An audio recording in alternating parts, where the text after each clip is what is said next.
धन्यवाद यीशु, धन्यवाद राजा. Thank you, Jesus. Thank you, Lord. Hallelujah. Praise the Lord. Thank you, Lord. Jesus, bless your holy name. Hallelujah. Hallelujah. Hallelujah. Oh, hallelujah, Lord. Hallelujah. धन्यवाद राजा यीशु की. Hallelujah hallelujah lord. Hallelujah lord. Hallelujah hallelujah hallelujah lord. ओरी बाशांदर बाबा. Hallelujah hallelujah lord. धन्यवाद यीशु, धन्यवाद यीशु, धन्यवाद यीशु, धन्यवाद Yeshu. Hallelujah. Thank you, Jesus. Hallelujah. Hallelujah. Hallelujah. Hallelujah. Hallelujah. धन्यवाद. Hallelujah, Lord. Hallelujah. Hallelujah, Lord. Hallelujah.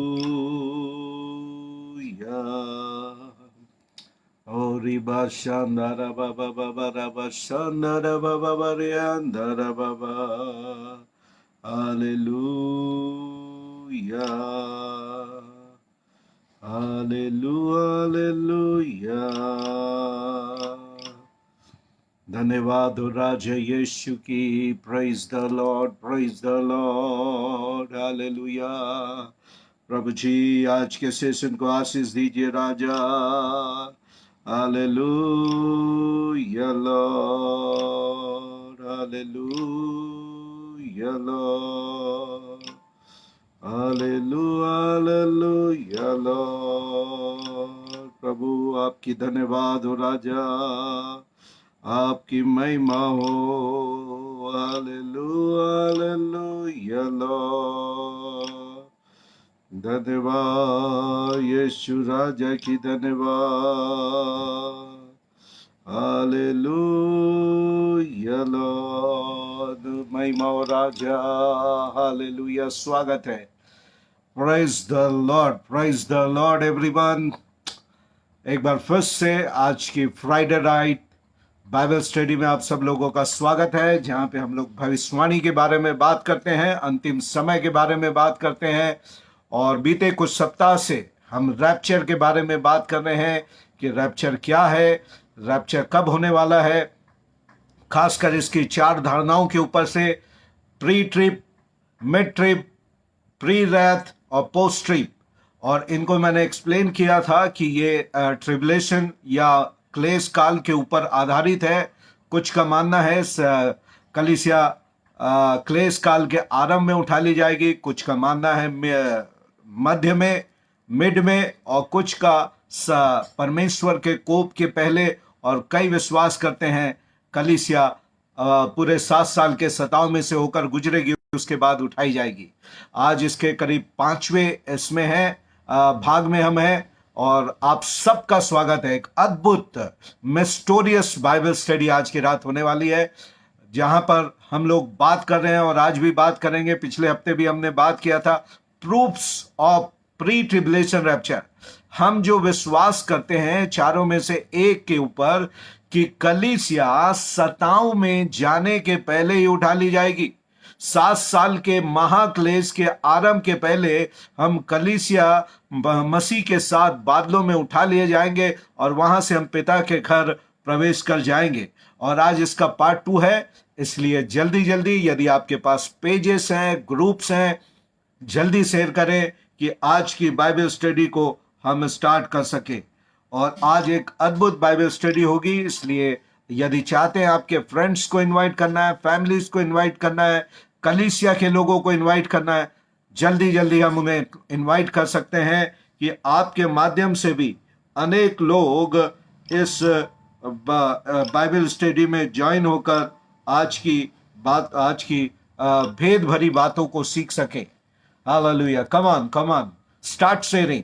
Share करना आरंभ करें ताकि आपके माध्यम से भी लोग आए और हम इसको स्टार्ट करने के लिए जा रहे हैं। Hallelujah, hallelujah, praise the lord, praise the lord, hallelujah, thank you Jesus, hallelujah, धन्यवाद यीशु, धन्यवाद यीशु, हालेलुया, हालेलुया। आज की मीटिंग को आशीष दीजिए पिता, लोगों को जुड़ने में सहायता करे, सहायता करे प्रभु जी, सहायता करे प्रभु। Hallelujah, hallelujah, hallelujah, thank you Jesus, hallelujah, धन्यवाद हो राजा, धन्यवाद हो राजा, hallelujah, praise the lord, praise the lord, praise the lord, hallelujah. तो पिछले हफ्ते हमने इसको आरंभ किया, proofs of pre tribulation rapture. हम लोग बात कर रहे हैं कि कलीसिया जो है 7 साल के महाक्लेश के पहले उठा ली जाएगी। और पिछले हफ्ते हमने इसके करीब 2 पॉइंट्स को देखा था। पहला ये देखा कि जो ट्रिबुलेशन है, जो क्लेश काल है, ये केवल और केवल इजराइलियों के लिए है। हम लोगों ने देखा था यिर्मयाह नबी की पुस्तक में कि इसे जेकब्स ट्रबल के नाम से भी जाना जाता है। ये जो 7 साल का समय है, कई लोग इसे जेकब्स ट्रबल या याकूब के क्लेश का समय इसे कहते हैं। और याकूब का मतलब होता है इज़राइल, उसका नाम बाद में इज़राइल रखा गया और इसलिए इज़राइल होता है। तो ये पहला इंडिकेट करता है कि ये 7 साल केवल इज़राइलियों के लिए। नंबर 2, हम लोगों ने इसमें बातचीत किया था दानियल नबी की पुस्तक उसके 9वें अध्याय से, जब परमेश्वर ने दानियल को 9वें अध्याय के 24वें आयत में, जब ये 70 साल की गुलामी को खत्म कर रहे हैं बेबीलोन में, तब परमेश्वर ने दानियल के ऊपर इस बात को प्रकट किया कि आने वाले समय के लिए, भविष्य में भी मैं अपने कार्य के लिए 70 वीक्स को अपॉइंट किया है। इट्स अ फ्यूचर 70 वीक्स जो भविष्य में होने वाला होगा। और इसे वहां पे 3 भागों में बांटा गया है। 24 में 6 बातें होने की बात की है। हम आगे दानियल के पुस्तक के ऊपर अध्ययन करेंगे और हमारा विचार है कि जूम के माध्यम से करें कि स्लाइड्स आपको दिखा सकें। पर अभी के लिए मैं इसको आउटलाइन करूं, जो दानियल के 70 वीक्स को जो 9 डैनियल चैप्टर 9 वर्स 24 टू 27 में लिखा गया है। 24वें आयत में और 25वें आयत में परमेश्वर ने 6 बातें करने के लिए दानियल से कहा। इस 70 वीक्स में मैं 6 बातें को करूंगा, 6 बातों को मैं पूरा करूंगा। और आप उसको जाके पढ़ के टिक कर सकते हैं। मैं उसको अभी आपको नहीं बतला रहा हूं, पर आप उसको पढ़ते जाएंगे तो 6 बातें आपको वहां पे दिखाई दे देगी आसानी से, 24 और 25 आयत में। और उसके बाद परमेश्वर अब इस 70 वीक्स को जो 70 multiply by 7, 70 multiply by 7 is equal to 490 weeks है। 490 सप्ताह की बात यहां पे कर रहा है, या 490 सालों की बात यहां पे परमेश्वर कह रहे हैं। 490 साल की भविष्यवाणियों को कर रहे हैं, जिसमें 6 बातें वो पूरा करेंगे। अब दानियल को डिटेल दे रहे हैं कैसे। तो 26वें अध्याय में उन्होंने बताया कि 25वें आयत में बताया कि पहले 7 वीक्स में, 7 मल्टीप्लाई बाय 7, 49 साल में, 49 ईयर में यरूशलेम का मंदिर और नगर फिर से बसाया जाएगा, जो कि बेबीलोन के द्वारा तोड़ दिया गया। परमेश्वर ने इनको बताया कि यरूशलेम का मंदिर और नगर बसाया जाएगा, लोग पुनः उसमें वापस जाकर बसने लगेंगे। एग्जैक्टली ऐसा ही हुआ। और 24वें आयत में परमेश्वर ने दानियल से कहा, ये पूरे के पूरे 70 सप्ताह तेरे लोग और तेरे पवित्र नगर के लिए। It's a clearly all 70 weeks, whole 70 weeks या 490 साल के भविष्यवाणी के कार्य केवल और केवल इजराइलियों और यरूशलेम के नगर के लिए लिखे गए। इसमें कलीसिया कहीं फिट नहीं बैठती है। तो पहले 7 वीक में अर्थात 49 ईयर में यरूशलेम बसाया जाएगा। फिर 62 वीक्स सेकेंड फेज में 62 वीक्स में मसीहा जो है वो काटा जाएगा, उसके हाथ कुछ नहीं लगेगा। और उसके बाद लिखता है, थोड़ा सा उसी में इंक्लूड करते हुए कहता है कि पवित्र नगर जला दिया जाएगा, गिरा दिया जाएगा। यहां पे लिखता है और उस मसीहा के हाथ कुछ भी नहीं लगेगा और पवित्र नगर जलाया जाएगा। और हम देखते हैं, अगर कैलकुलेट करो 7 + 62 टोटल 69 वीक्स जो होता है, वो अगर आप ये करेंगे तो आप पाएंगे एग्जैक्टली पाम संडे के दिन ये होता है जब यीशु मसीह यरूशलेम में विजय प्रवेश करते हैं। और तब मसीहा काटा जाता है, जैसे कि दानियल ने कहा, उसके हाथ कुछ नहीं लगेगा, कुछ भी नहीं लगा। और पवित्र प्रजा की का नगर अर्थात यरूशलेम जलाया जाएगा और वो जला दिया जाता है और यरूशलेम वहां से खाली कर दिया जाता है। और उसके बाद एक सप्ताह बच जाता है, एक सप्ताह जो कि 7 साल को दिखाता है। 483 ईयर्स कंप्लीट हो चुके यीशु मसीह के मृत्यु के समय और यरूशलेम के डिस्ट्रक्शन तक के 69 प्लस वहां पे बातें पूरी हो चुकी और केवल इजराइलियों और यहूदियों और यरूशलेम के नगर के ऊपर। और आखिरी सप्ताह भी दानियल ने कहा 70वां सप्ताह 70th वीक भी इजराइलियों के ऊपर पूरा होगा। और ये आखिरी आखिरी वीक जो है 7 साल जो है, ये बदलाता है, आरंभ होगा 27वीं आयत में 9 के 27 में, जब एंटी क्राइस्ट के लिख रहा वो प्रधान एक सप्ताह के लिए वाचा को बांधेगा। पीस ट्रीटी जो मिडिल ईस्ट और इजराइल के बीच में होगी, ये एंटी क्राइस्ट के सुपरविजन में होगी। कहीं ना कहीं एंटी क्राइस्ट इसमें प्रेजेंटली या हिडन रूप से सीक्रेटली इसमें इन्वॉल्व होगा। और यहां से ये लिखता है कि वो मेल बलि और अन्न बलि को आरंभ करेगा। यदि आप देखेंगे तो अब टेम्पल माउंट में सैक्रिफिशियल सिस्टम आरंभ हो चुका है, जो बतलाता है कि हम रैप्चर से काफी करीब हैं। रैप्चर से हमारा यह मानना है कि इसके आरंभ के पहले रैप्चर जो है, ध्यान से सुनिए सेंटेंस को, रैप्चर जो है वो पीस ट्रीटी को आरंभ नहीं करेगा। रैप्चर जो है वो पीस ट्रीटी को आरंभ नहीं करेगा, ट्रिबुलेशंस को आरंभ नहीं करेगा। Rapture will not start the tribulation period, 7 year को स्टार्ट नहीं करेगा। रैप्चर 7 ईयर के आरंभ होने के पहले ही हो जाएगा। और कितने पहले होगा बाइबल इसके बारे में नहीं बोलती, पर उसके पहले ही होगा। और ट्रिबुलेशन को जो स्टार्ट करेगा या ट्रिगर करेगा, that's called peace treaty. The day जिस दिन पीस ट्रीटी साइन होगी या उसे मजबूत किया जाएगा जो ऑलरेडी एग्जिस्टेंस में है, उस दिन डे नंबर 1 होगा। सताव का, क्लेश काल का पहला दिन होगा जब पीस ट्रीटी साइन होगा और कलीसिया उसके पहले उठा ली जाएगी। क्योंकि ये 70th वीक में कलीसिया को नहीं होना है। It's only and only for Israel and Jerusalem. और मैंने पिछली बार आपको यह बतला लिया, मैंने काफी आपके लिए रिव्यू कर रहा हूं। पिछली बार भी मैंने आपको बताया था कि ये आप देखते हैं कि कलीसिया, दूसरा पॉइंट जो मैंने आपको बताया था, कलीसिया प्रकाशित वाक्य के स्ट्रक्चर के अनुसार 7 ईयर के पीरियड में नहीं दिखाई दे रही है। कलीसिया इस 7 साल के कार्य में, महाक्लेश काल में नहीं दिखाई दे रही है। अगर 1 के 19 को हमने देखा था, प्रकाशित वाक्य की पुस्तक 1:19 में, जहां पे हमने देखा कि यहां पे प्रकाशित वाक्य का स्ट्रक्चर लिखा है, जो बातें तूने देखा उसे लिख ले, जो बातें हो रही है दूसरा पार्ट उसको लिख ले, और जो बातें होने वाली है, मेटा टाउटा ग्रीक वर्ड जो लिखा, इसके बाद जो बातें होने वाली है अर्थात मेटा टाउटा ग्रीक में कहते हैं, उसको भी लिख ले। तो 3 भागों में ये डिवाइडेड है।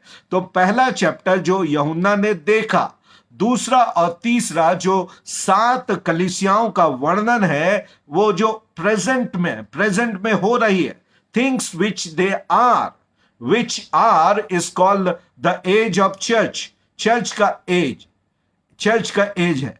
और नंबर 3 जो है फ्यूचर, पास्ट जो उसने देखा, पहला अध्याय यूहन्ना ने जो देखा, that's called past which you have scene.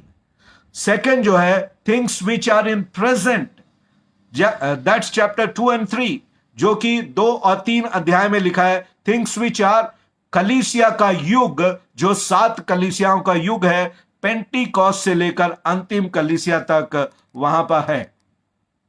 और नंबर 3 मेटाटाउटा, थिंग्स आफ्टर दैट, इसके बाद जो वर्ड आया है 1:19 में भी वो ग्रीक वर्ड है मेटाटाउटा, और 4:1 में भी वर्ड आया है मेटाटाउटा। इसके बाद मैंने देखा स्वर्ग खुल गया। अब ये स्वर्ग में जा रहा है और स्वर्ग से नीचे घटने वाली बातों को देख रहा है यूहन्ना। कई इसे रैप्चर के रूप में लेते हैं, जब यूहन्ना ऊपर उठा लिया जाता है मेरे और आपके प्रतिनिधि होने के रूप में। और उसके बाद 4 और 5 में इस 7 साल का इंट्रो है, इस 7 साल की घटनाओं का, क्लेश काल का इंट्रोडक्शन होता है। 5वें अध्याय में प्रभु यीशु मसीह वो पुस्तक को लेते हैं। 5:1 में जीसस टेक्स द बुक, 5वें अध्याय में यीशु पुस्तक को लेते हैं जो कि क्लेश के काल को खोलेगा, जैसे क्लेश काल को खोलेगा। और उसके बाद 6वें अध्याय से लेकर 19वें अध्याय तक महाक्लेश का काल है। ये पूरा महाक्लेश का काल है। ये 2 भागों में डिवाइडेड है। प्रकाशित वाक्य की पुस्तक 6 से 19 महाक्लेश के बारे में बात करता है, जिसे 2 भागों में बांटा गया है। 3.5 साल, 3.5 साल, पहले 3.5 साल में कुछ घटनाएं घटेगी और सेकेंड हाफ में कुछ घटनाएं घटेगी। इस तरीके से ये 2 भागों में 6 से 19 लिखा है। फिर मैंने आपको बताया था चैप्टर 2 और 3 में, रेवलेशन चैप्टर 2 और 3 में word church, the word church comes 19 time, 19 बार। प्रकाशित वाक्य की पुस्तक 2 और 3 में 19 बार कलीसिया शब्द का इस्तेमाल हुआ है, कलीसिया। और उसके बाद आप देखेंगे 6 अध्याय से 19 अध्याय तक एक बार भी वर्ड चर्च नहीं आया। Word church is not mention, word church is not mention from chapter 6 to chapter 19. You cannot find word church even one time. अगर कलीसिया वहां पे है तो वो कहां है, क्या कर रही है, उसके साथ क्या हो रहा है, इसके बारे में कुछ भी लिखा नहीं गया है। दैट शोज कि कलीसिया इस महाक्लेश के काल से एब्सेंट है, वहां से बाहर है, और यह हमें शो करता है। फिर मैंने आपको बताया था जो 1:18 में प्रकाशित वाक्य में जो लैंप्स है, 7 लैंप स्टैंड, जो 7 वहां पे दीवट है, लैंप स्टैंड है, वो कलीसिया को दिखाते, 7 कलीसिया को। और प्रकाशित वाक्य की पुस्तक 4 अध्याय उसकी 5वीं आयत में 1:18 और 4:5 को कंपेयर करें तो 1:18 में जो लैंप स्टैंड है वो धरती पे है। द लैंप स्टैंड, दीवट जो है वो धरती पे दिखाया गया है। और 4 अध्याय प्रकाशित वाक्य की 5वीं आयत में इट्स इन हेवन, परमेश्वर के सिंहासन के सामने वो दीवटें जल रही हैं, 7 दीवट। दैट शोज की कलीसिया अब ऊपर उठा ली गई है। ये एक चित्र है कलीसिया के ऊपर उठा लिए जाने का। तो आज हम कुछ और उसी में से आगे बढ़ते हुए देखेंगे कि पहला हमने देखा ट्रिबुलेशन केवल इज़राइल के लिए है, और दूसरा हमने देखा बाइबल का प्रकाशित वाक्य का स्ट्रक्चर जो 4 से 22 है, वहां पे हम कलीसिया को जो क्लेश काल को दिखाता है वहां पे नहीं पाते। मैंने एक बार फिर से इसको आपको समझा दिया। नंबर 3 जो प्रूफ है कि church is promised on exemption from divine Wraith, कलीसिया को ये प्रतिज्ञा दी गई है कि प्रभु उसे क्लेश से, आने वाले क्लेश से बचा लेंगे। आने वाले क्लेश से बचाने की प्रतिज्ञा प्रभु ने कलीसिया से किया है। आइए हम इसको बाइबल से पढ़ते हुए देखेंगे। पहला थिस्सलुनीयों 1:10। और थिस्सलुनीयों basically is about end time. The book of Thessalonian is written by Paul to describe the end time. तो यहां पे यदि आप देखेंगे पहला थिस्सलुनीयों 1 उसकी 10वीं आयत 1:10 में इस प्रकार से लिखा है। फर्स्ट थिस्सलुनियंस चैप्टर 1:10 यहां पे लिखता है, और उसके पुत्र के स्वर्ग पर से आने की बाट जोते रहो। यहां पे बाट जोते यानी यीशु के बादलों में आने की बाट जोते रहो लिख रहा है, जिसे उसने मरे हुओं में से जिलाया, अर्थात यीशु की जो हमें आने वाले प्रकोप से बचाता है। मैंने आपको बताया था कितनी खिल्ली उड़ाते हैं। मैंने कहा इससे पहले कि आप एंटी क्राइस्ट, इससे पहले कि आप मसीह देखो, आपको एंटी क्राइस्ट से मिलना पड़ेगा। एक प्रभु सेवक ने कहा है और पीछे भी कहा है, before you see Christ you have to see anti Christ.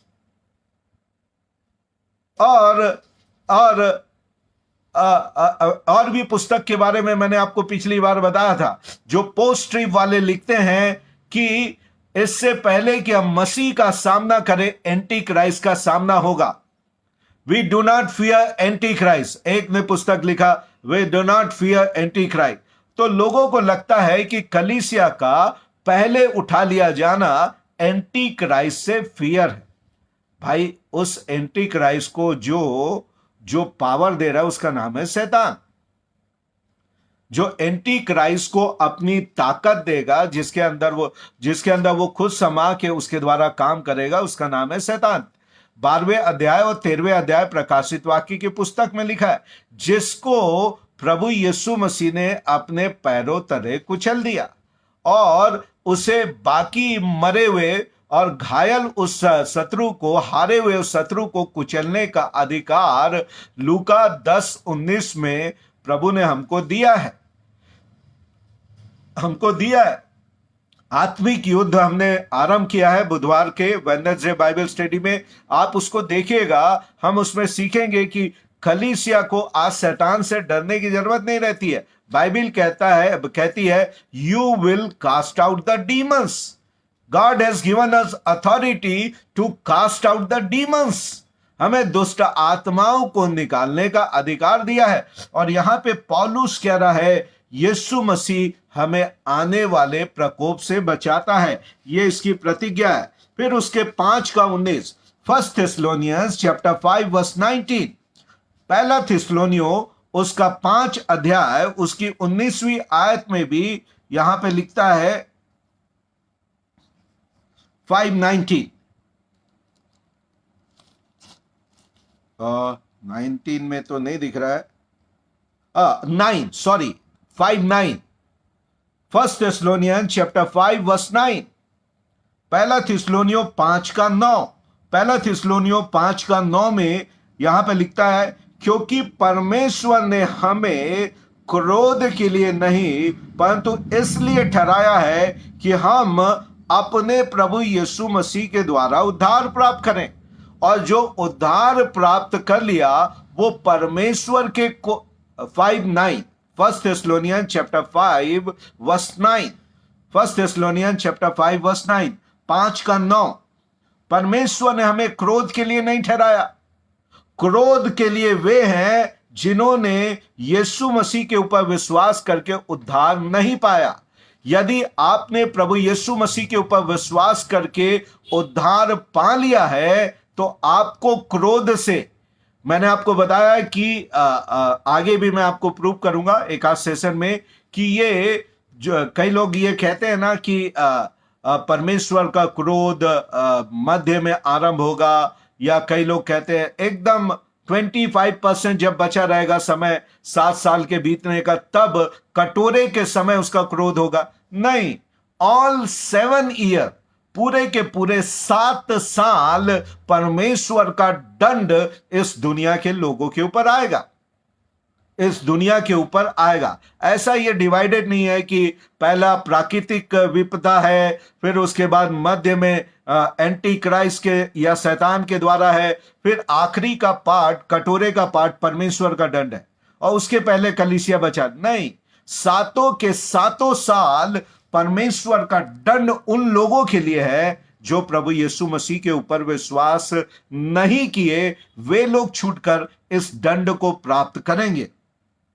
Okay, एक और आयत को पढ़ेंगे, रोमन्स चैप्टर 5 वर्स 9। रोमन्स 5:9 में भी पौलुस इसी बात को कह रहा है। देखिए, इट्स ऑल पॉलाइन एपिस्टल, ये पौलुस की पत्रियां हैं। पौलुस एक पत्री में कुछ कह रहा है और दूसरे पत्री में कुछ कह रहा है, ऐसा नहीं है। रोमन्स चैप्टर 5 वर्स 9, रोमियो की पत्री 5:9 में लिखता है, अतः जबकि हम उसके लहू के कारण धर्मी ठहरे, तो उसके द्वारा परमेश्वर के क्रोध से क्यों नहीं बचेंगे। आज कई प्रचारक मसीहों को गड़बड़ा दे रहे हैं या घबरा दे रहे हैं। ऐसा ना सोचिए कि आपको एंटी क्राइस्ट का सामना नहीं करना पड़ेगा। You have to face Antichrist. आपके विश्वास की परीक्षा होगी, वो आपके विश्वास की पुष्टि करेगा। ऐसा बाइबिल नहीं कह रही। बाइबिल तो यहां कह रही है कि अतः जब हम उसके लहू के कारण धर्मी ठहरे, अब हम जब धर्मी ठहर लिए हैं तो अब प्रकोप की बात हमारे लिए नहीं है। जो उसके लहू के ऊपर विश्वास करके धर्मी नहीं ठहरे हैं, अर्थात अनबिलीवर्स और गैर मसीह, उनके लिए परमेश्वर के क्रोध से वे नहीं बचेंगे, पर मैं और आप उसके क्रोध से बच गए। अब we have a peace between God and us, हमारे और परमेश्वर के बीच एक शांति का संबंध है। उसके बाद प्रकाशित वाक्य 3:10, ये बहुत ही बढ़िया पैसेज है प्रकाशित वाक्य का। इसको मैं अगले बार जब मैं पोस्ट ट्रिप वाले लोगों के लिए कैसे बात करना है, तब इसको मैं डिटेल में समझाऊंगा। वर्ड स्टडी हम लोग करेंगे मे बी नेक्स्ट वीक में। आज इसको हम लोग पढ़ेंगे। यहां पे लिखता है प्रकाशित वाक्य की पुस्तक, उसका 3रा अध्याय, उसकी 10वीं आयत, 3:10, रेवलेशन चैप्टर 3 वर्स 10। यहां पे लिखता है, तूने मेरे धीरज के वचन को थामा है, इसलिए मैं भी तुझे परीक्षा के उस समय बचा रखूंगा। परीक्षा के उस समय, it is talking about the future. ये फिलाडेल्फिया की बात नहीं कर रहा है। ये फिलाडेल्फिया जो सताव से होकर गुजर रही है, इस समय बचा के रखूंगा नहीं बोल रहा है। उस समय का मतलब है the verse is talking about the future. ये वर्स बात कर रहा है फ्यूचर टेंस के बारे में, और फ्यूचर टेंस के बारे में कह रहा है, मैं उस समय बचा के रखूंगा जो पृथ्वी के पर रहने वालों के परखने के लिए सारे संसार में आने वाली है। एक परीक्षा, एक जो टेस्टिंग है, जो ट्रिबुलेशन है। यहां पे वर्ड जो आया है ट्रिबुलेशन, यहां पे जो परीक्षा का वर्ड अगर ग्रीक में अगर आप पढ़ेंगे तो वो ट्रिबुलेशन को दिखाता है, और ट्रिबुलेशन से बचाने की प्रतिज्ञा है। यदि कलीसिया को ट्रिबुलेशन से होकर जाना है तो परमेश्वर प्रभु यीशु मसीह का वायदा फिलाडेल्फिया की कलीसिया के द्वारा उसके लोगों से करना व्यर्थ है, व्यर्थ है। प्रभु का वायदा ही व्यर्थ है। अगर कलीसिया को सताव से होकर गुजरना है तो 3:10 गलत है। कई मुझे ऑफलाइन सुनते हैं, आप अगले हफ्ते आइए। जो पोस्ट ट्रिप वाले मुझे ऑफलाइन सुनेंगे वो अगले हफ्ते आइए। वो परीक्षा में बचाएगा बोलते हैं, through tribulation. God will save them through tribulation. और 17 अध्याय को यूहन्ना रचित सुसमाचार, उसके 17 अध्याय को वो कोट करते हैं, है ना। तो 17 का 15 आई थिंक हम अगले हफ्ते उसको एक्सप्लेन करेंगे। तो आप लोग का स्वागत है, आप आइए, हम आपसे प्यार करते हैं। जितने भी पोस्टिव वाले हमको सुनते हैं, चाहे लाइव सुनते हैं या ऑफलाइन सुनते हैं, अपना नाम ना दिखे, कई मुझे ऑफलाइन ज़्यादा सुनते हैं, उनको लगता है हमारा देखने का ज्ञान पास्टर प्रशांत को नहीं होना चाहिए।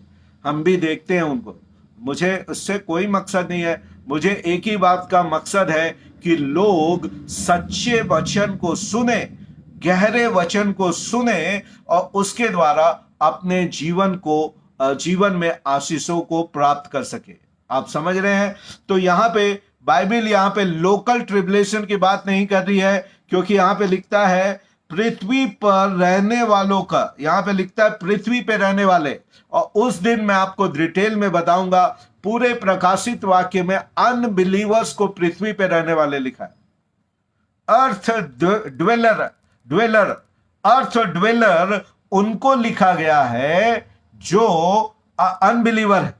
मैं आपको अनेक, कम से कम 5 आयतें तो जरूर दिखाऊंगा, ताकि पंच आपको दिखे कि आप विश्वास कर सके। ओके, तो इसको हम लोग बाद में बात करेंगे।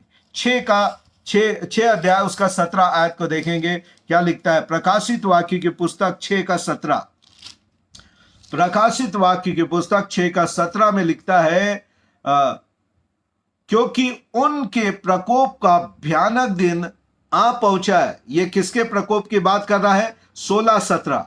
और पहाड़ों और चट्टानों से कहने लगे, हम पर गिर पड़ो, हमें उसके मुंह से जो सिंहासन पे बैठा है मेमने के प्रकोप से छिपा लो। ये मुहर का विपत्ति, ये पहली आरंभ है, 6वां अध्याय। मुहर की विपत्ति, अभी 6 मुहर खोली गई है, और ये कह रहे हैं मेमने के प्रकोप से हमें बचा लो, क्योंकि उनके प्रकोप का भयानक दिन आ पहुंचा। कौन ठहर सकता है? कौन ठहर सकता है? ये बात कर रहा है पृथ्वी के लोगों के लिए जो उसका सामना करने के लिए निकलेंगे। जैसे निम्रोद परमेश्वर के सामना करने के लिए निकला कि अब देखते हैं, अब आप फ्लड लाके बताओ, अब आप फ्लड लाके हमें मार नहीं सकते, हम सब यूनाइटेड हैं और हम ये गुम्मत बना रहे हैं आपसे भिड़ने के लिए। अब परमेश्वर बोल रहा है कौन उससे भिड़ सकता है? ये उन्हीं लोग के लिए कह रहा है जो निम्रोद जैसे वहां पे भी रहेंगे, बोलेंगे हम उसका सामना करेंगे, पर उसके प्रकोप के भयानक दिन से कोई बच नहीं पाएगा। तो यहां पे इन सारी आयतों में देखें कि प्रकोप से बचने की प्रतिज्ञा है। और ये सारे प्रकोप यदि आप ग्रीक में भी पढ़ेंगे, ऑलमोस्ट ऑल मैंने पढ़ा है, वर्ड्स की स्टडी करता हूं, आंखों को सुजाता हूं कि मैं सच्चे वचन को आपको बताऊं, और ये सारे के सारे ट्रिबुलेशंस को इंडिकेट करते हैं, जिससे बचाने की प्रतिज्ञा प्रभु ने किया है, जिससे बचाने की प्रतिज्ञा किया है। तो लेट मी एनकरेज यू, आप यदि मन फिराए हुए, तौबा किए हुए, पिता पुत्र पवित्र आत्मा के नाम से बपतिस्मा लिए हुए मसीह है, जो एक वचन को सच्चाई और गहराई से मानने वाले कलीसिया का भाग होकर वचन के अनुसार जीवन को जीते हुए पश्चातापी हृदय के साथ मसीह के आगमन की बाट जो रहे हैं, आपको डरने की आवश्यकता नहीं है। हम उड़ जाने वाले हैं, हम उड़ जाने वाले हैं। We will be fly away when the midnight cry will come. जब आधी रात का शब्द होगा, मैं और आप निश्चित उठाए जाएंगे। और ये मेरी और आपकी धार्मिकता के कारण से नहीं, आपको डरने की जरूरत नहीं है। कई लोग जो डराते हैं कि आपकी धार्मिकता का भी अंश होना चाहिए, ये पूरी और पूरी केवल यीशु के क्रूस पे किए गए कार्य के कारण होगा। और वे लोग जो उस कार्य के ऊपर पूर्ण विश्वास करते हैं, उनके लिए होगा। ये यीशु के क्रूस पे किए गए कार्य के कारण होगा, और जो उसके ऊपर विश्वास करते हैं उनके लिए होगा कि ये प्रतिज्ञा है, वे स्वर्ग में बादलों पर मसीह के साथ उठा लिए जाएंगे। आपको घबराने की जरूरत नहीं है, डरने की जरूरत नहीं है। आने वाला प्रकोप जो 7 साल का है, हमारे लिए नहीं है, कलीसिया के लिए नहीं है, आपको ये मैं बार बार उत्साहित करना चाहता हूं कि let no man deceive you. प्रभु ने कहा let no man deceive you, आपको कोई घबराए नहीं, आपको कोई भरमाए नहीं। इसलिए ये मैं बोलता हूं। तो ये 3 पॉइंट हमने खत्म किया। Number 4, rapture is comfort. Let's talk about 1 Thessalonian chapter 4:18। चौथा पॉइंट है, प्रूफ है, रैप्चर की बात जहां भी हुई है ये कंफर्ट के लिए हुई। कंफर्ट, तुम्हें शांति मिले, तुम्हारा मन व्याकुल ना हो। चलिए पढ़ते हैं 1 थिस्सलुनीय 4:18। 1 थेस्सलोनियन चैप्टर 4:18। 1 थेस्सलोनियन 4:18 यहां पे कहता है, 1 थिस्सलुनीय 4:18 में लिखता है, इस प्रकार इन बातों से एक दूसरे को शांति दिया करो। किन बातों से? जो पीछे लिखता है शोक ना करो। 13 अध्याय में शोक ना करो, तुम दूसरों के समान शोक ना करो जिनको आशा नहीं है। और तब वो रैप्चर की बात सारे लोग मानते हैं कि ये पैसेज रैप्चर के लिए लिखा है। प्री, मिड, प्री रैथ और पोस्ट ट्रिब, ये चारों के चारों मानते हैं ये आयत, ये पैसेज रैप्चर के लिए लिखा गया है। और तब बाइबल बात कर रही है, इन बातों के द्वारा एक दूसरे को शांति दिया करो। और आज जो आपको एंटी क्राइस्ट से सामना करने के लिए कहते हैं, वो आपको सांत्वना देते हैं। वो कहते हैं ये ना सोचें कि आप बच जाओगे हवा में उड़कर। आपको 7 साल के क्लेश काल से होकर गुजरना पड़ेगा, एंटी क्राइस्ट का सामना करना पड़ेगा, 666 का इंकार करना पड़ेगा, तब जाकर आप यीशु से मुलाकात करोगे। तो ये आपके ऊपर विपत्ति की बात कर रहा है, आपके ऊपर एंटी क्राइस्ट के सामना का बात कर रहा है। Is it giving you comfort? एक छोटा वायरस आज मन को घबरा दिया है, और 7-7 के सेट की 21 विपत्तियां जब इस धरती पे आएगी और मानव जाति को तांडव कराएगी, तो is it talking about the comfort कि तुम्हें शांति मिले? इन बातों के द्वारा एक दूसरे के लिए शांति दिया करो। Rapture is a teaching about comfort. और आज लोगों को ये कंफर्ट, पौलुस का ये वर्ड कंफर्ट समझ नहीं आता। कंफर्ट वर्ड समझ नहीं आता, वो कंफर्ट वर्ड को नहीं समझते हैं। और आज इसीलिए कई बार वे इससे लोगों को घबराते हैं और बहकाते हैं। समझ रहे हैं आप लोग? Hallelujah, we should shout hallelujah for this, कि मेरे और आपको घबराने की आवश्यकता नहीं है। It's about, rapture is about comfort, आराम के लिए, शांति के लिए। और उसके बाद यूहन्ना 14 अध्याय में भी, यूहन्ना 14 अध्याय उसकी 1 से 4 आयत में यीशु मसीह ऑलिव डिस्कोर्स में जाने से पहले 40 दिन में प्रभु यीशु मसीह ने अपने 12 चेलों और 120 लोगों के ऊपर पूर्ण रीति से, गंभीरता के साथ, डिटेल में सारी बातों को खोल के रख दिया। चेलों को कभी डर नहीं रहा एंटी क्राइस्ट का, ना ये अपने सुनने वालों को डराए। किसी ने नहीं कहा, जो आज पोस्ट ट्रिप के लोग बात करते हैं, before you see Christ you have to see Antichrist. जो आज ये कहते हैं, you have to prepare yourself to meet Antichrist, you have to prepare yourself for Antichrist. Where is the Bible verse?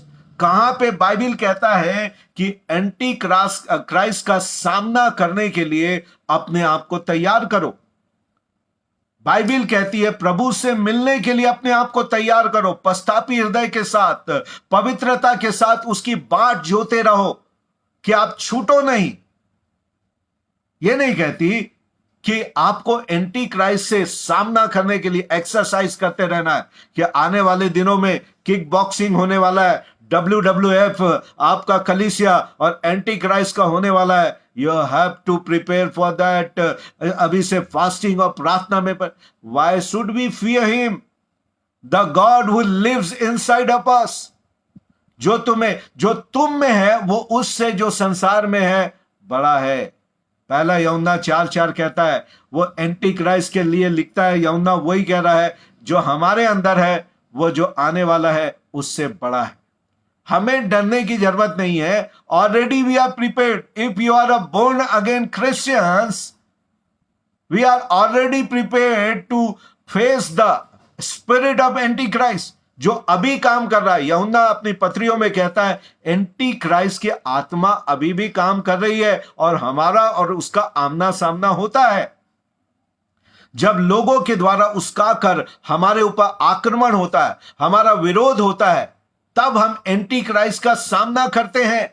Anti Christ की spirit का सामना करना anti Christ के व्यक्ति के सामना करने के बराबर ही है, क्योंकि ये एंटी क्राइस्ट की spirit person of anti Christ के अंदर समाकर वही तो करेगा जो वो अभी कर रहा है बीते 2000 साल से। वो कुछ नया तो नहीं करेगा, क्योंकि उसके पास नया कुछ भी नहीं है। आप समझ रहे मैं क्या कर रहा हूं? यीशु ने कहा यूहन्ना 14:1-4 में, तुम्हारा मन व्याकुल ना हो, तुम घबराओ मत मेरे जाने के कारण। मैं तुम्हारे लिए जगह तैयार करने वाला के लिए जा रहा हूं।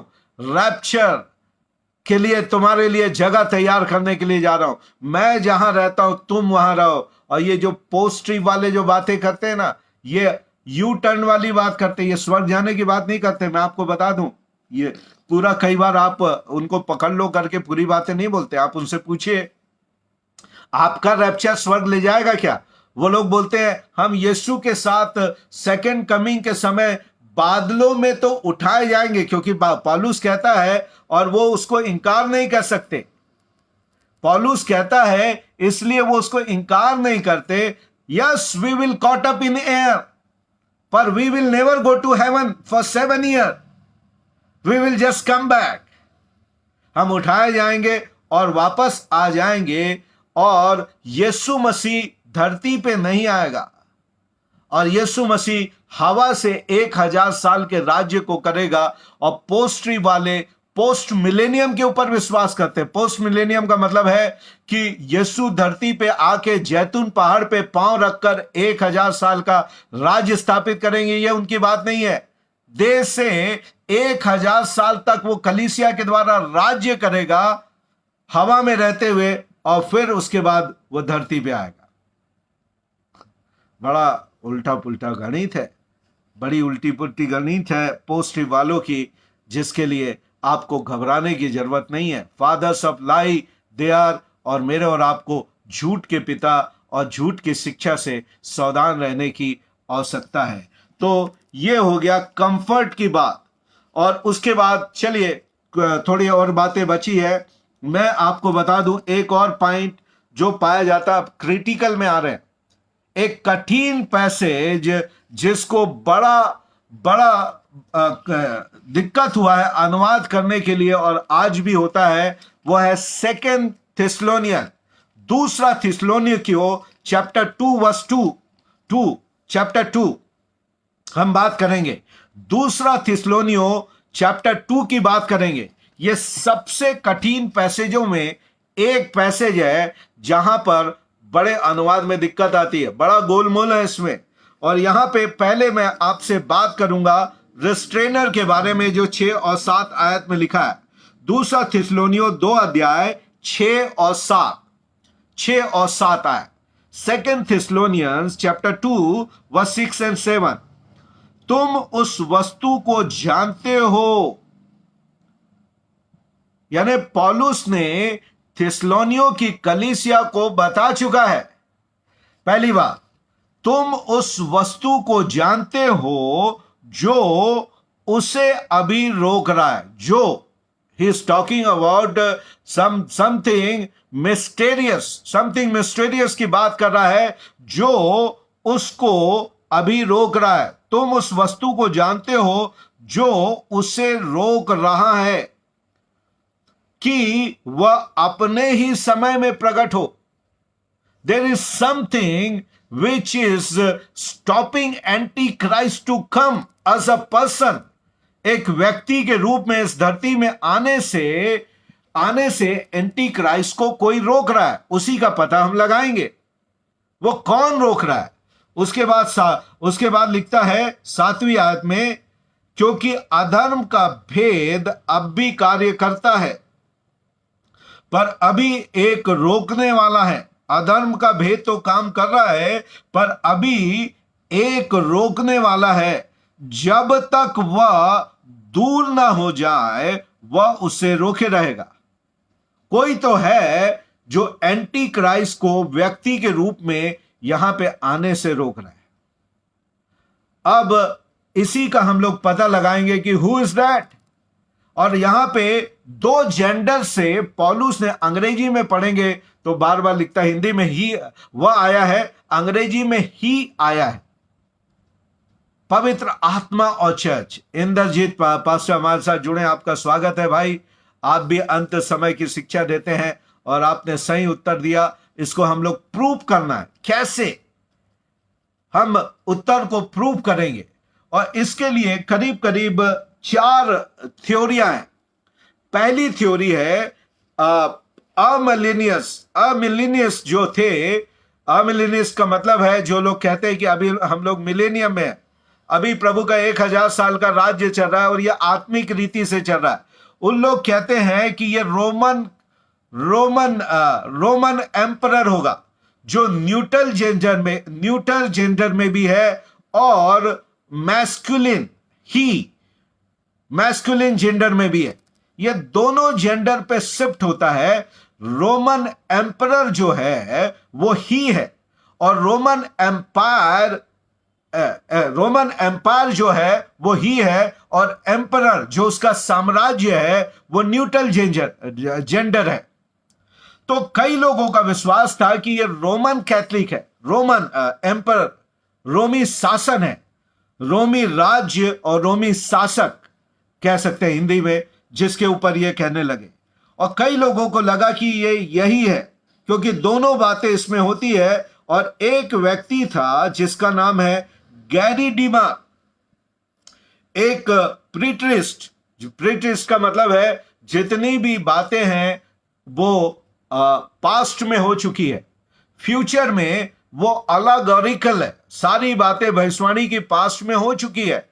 तो गैरी डीमार भी यही कहता है कि राजा अग्रिप्पा जो था वो एंटी क्राइस्ट को रोकने वाला था। एंटी क्राइस्ट को रोकने वाला राजा अग्रिप्पा एंटी क्राइस्ट का रोकने वाला था। और रोमन एम्पायर जो है वो रोमी साम्राज्य है। ओके, और वो ऐसा होगा, ऐसा कहता था। और यहां पे हम देखते हैं क्यों नहीं, और उसने नीरो को एंटी क्राइस्ट माना, नीरो को एंटी क्राइस्ट मारा, और नीरो को आने से शासन में आने से अग्रिप्पा रोक रहा था। अगर आप देखेंगे तो अग्रिप्पा राजा कई सालों तक नीरो जो रोमन एम्पायर था उसको आने से रोके रहा, जो एंटी क्राइस्ट का रूपक है।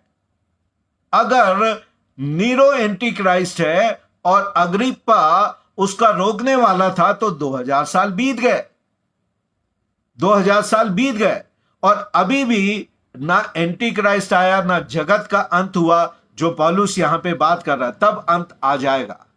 तो रोमन एम्परर इसलिए नहीं हो सकता, अग्रिप्पा इसलिए नहीं होता, गैरी डीमार इसलिए असफल हो गया क्योंकि अभी भी दुनिया खड़ी हुई है, अभी भी अंत नहीं आया है। इसलिए रोमी ये कभी भी नहीं हो सकता। रोमन गवर्नमेंट 5th सेंचुरी में खत्म हो गया। रोमन गवर्नमेंट जो था वो 5th सेंचुरी पे खत्म हो चुका। इसलिए ये कभी भी नहीं हो सकता जो एंटी क्राइस्ट को आने से रोक रहा है।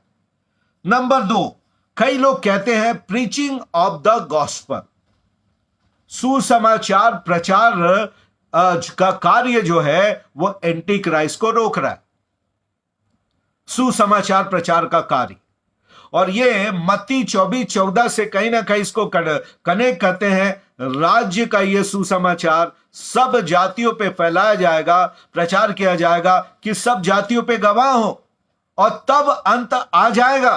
तो कई लोगों को लगता है कि ये प्रीचिंग द गॉस्पेल जो है, एंटी क्राइस्ट को प्रचार करना, हमारा प्रचार का कार्य, हमारा इवेंजलिज्म कहीं ना कहीं एंटी क्राइस्ट को रोक रहा है।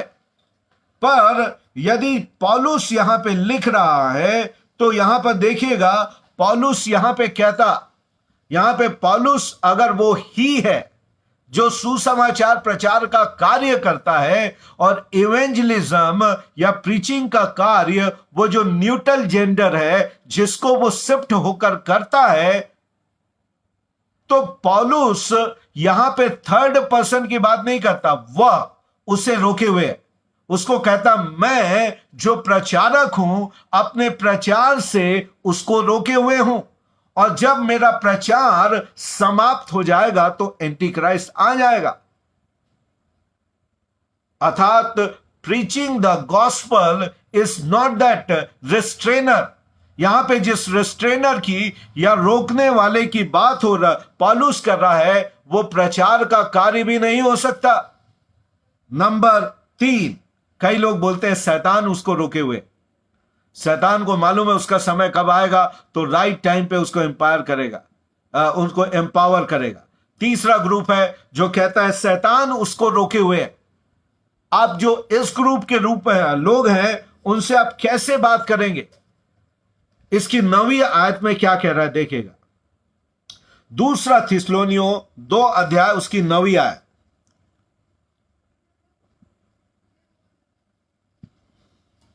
Okay, 2 Thessalonian chapter 2 verse 9।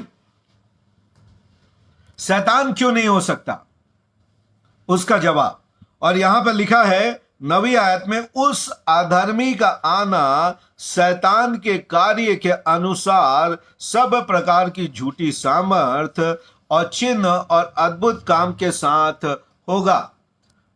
शैतान की सामर्थ उस समय काम कर रही है, तो शैतान उसको रोक रहा है तो वो तो स्वयं काम कर रहा है। शैतान उसको क्यों रोकेगा? जब वो स्वयं उसके द्वारा होकर काम कर रहा है तो वो अपना ही विरोधी होकर उसको क्यों रोकेगा? वो खुद ही उसको ताकत दे रहा काम करने के लिए। एंटी क्राइस्ट को रोकने वाला शैतान नहीं है, क्योंकि वो उसको ताकत दे रहा काम करने के लिए, तो वो क्यों रोकेगा? तो शैतान भी नहीं है। तो हमने देख लिया रोमन एम्पायर नहीं हुए, हमने देख लिया कि ये प्रीचिंग द गॉस्पेल नहीं हुआ, और नंबर 3 हमने देख लिया ये शैतान भी नहीं है। तो हमारे एक भाई ने कहा ये पवित्र आत्मा, ये जो होगा ये पवित्र आत्मा ही हो सकता है कलीसिया में।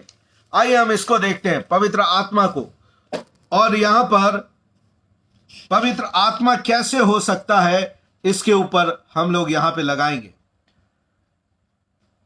पवित्र आत्मा ही ये पवित्र आत्मा ही ये रिस्ट्रेनर है। आज के युग के लोग, उस समय रोमन बोलते थे, आज के युग के पोस्ट्री वाले किसको बोलते हैं मालूम है? गवर्नमेंट इसको रोक रही है। अरे भाई, गवर्नमेंट कैसे इसको रोक रही है? वो 10 राजा उठ खड़े होंगे, जो इस छोटे हान को दानियल कहता है, वो 10 किंगडम जो है, 10 सिंह जो दिखाया गया है, वो 10 राजा हैं जो अपनी ताकत इसको देंगे। 10 राजा अपनी ताकत इसको देंगे, 10 राज्य अपनी ताकत इसको देंगे। ये कैसे इसको रोक रहे? गवर्नमेंट कभी एंटी क्राइस्ट को नहीं रोकेगी, वो इसको ताकत देगी कि वो एक शासक पूरी दुनिया के ऊपर राज करे। आज इसकी बात हो रही है, वन वर्ल्ड गवर्नमेंट की, न्यू वर्ल्ड ऑर्डर की बात आज सारी दुनिया कर रही है कि सारी दुनिया को चलाने के लिए हमें एक ऐसे शासक की जरूरत है जो सारी चीजों को संभाल सके। आज जो फाइनेंशियल क्राइसिस है, पैंडेमिक है और वार है, ये 3, और जो है ग्लोबल वार्मिंग, ये 4 मेजर प्रॉब्लम आज हम सारी दुनिया में देख रहे हैं। और इससे बचाने के लिए आज लोग बात कर रहे हैं एक सुपर शासक की, एक सुपर शासक की। Yes, the Holy Spirit is the restrainer. और होली स्पिरिट क्यों होगा, इसको हमको कारण भी बताना पड़ेगा। और इसका कारण, पहला कारण यह है, आप मेरे साथ निकाल लें यूहन्ना रचित सुसमाचार, उसका 16 अध्याय। यूहन्ना रचित सुसमाचार 16 अध्याय, देखिए यीशु मसीह ने क्या वादा किया, पवित्र आत्मा के कार्य देखिए। 16 अध्याय यूहन्ना रचित सुसमाचार 16 अध्याय 8 से 11। John chapter, gospel of John chapter 16 8 to 11। यहां पे क्या कह रहा है, 7वीं आयत से पढ़ता हूं मैं। तो भी मैं तुमसे सच कहता हूं, मेरा जाना तुम्हारे लिए अच्छा है। यदि मैं ना जाऊं तो वो सहायक तुम्हारे पास नहीं आएगा, एक जाएगा तो दूसरा आएगा। यहां पे भी सेम कंडीशन है। तो यीशु जा रहे हैं और पवित्र आत्मा तुम्हारे पास आएगा, और यदि नहीं जाऊंगा तो मैं भेजूंगा कैसे? भेजने वाला तो मैं हूं। जब मैं जाऊंगा तो वो तुम्हारे लिए आएगा।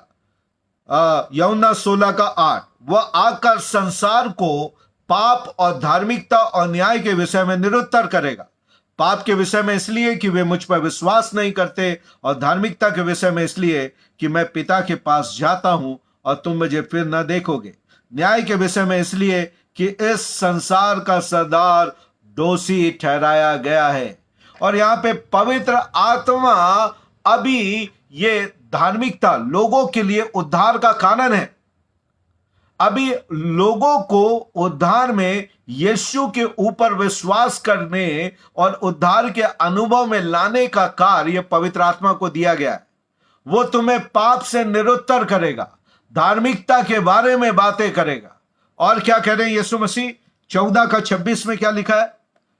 जॉन 14:26, 14 का 26 यूहन्ना में लिखता है, परंतु सहायक अर्थात पवित्र आत्मा जिसे पिता मेरे नाम से भेजेगा, वह तुम्हें सब बातें सिखाएगा और जो कुछ मैंने तुम्हें कहा है स्मरण दिलाएगा। पवित्र आत्मा आज कलीसिया को न केवल उद्धार में लेके आता है, पर वह हमें सिखाता है। और यीशु मसीह से कहते हैं कि 16 अध्याय 13 और 14 में, 13 और 14 में भी कहते हैं कि वे तुम्हें आने वाली बातों को भी बतलाएगा।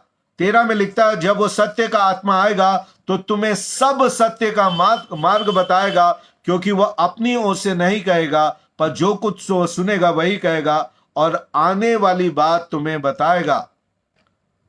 This is the work of the Holy spirit.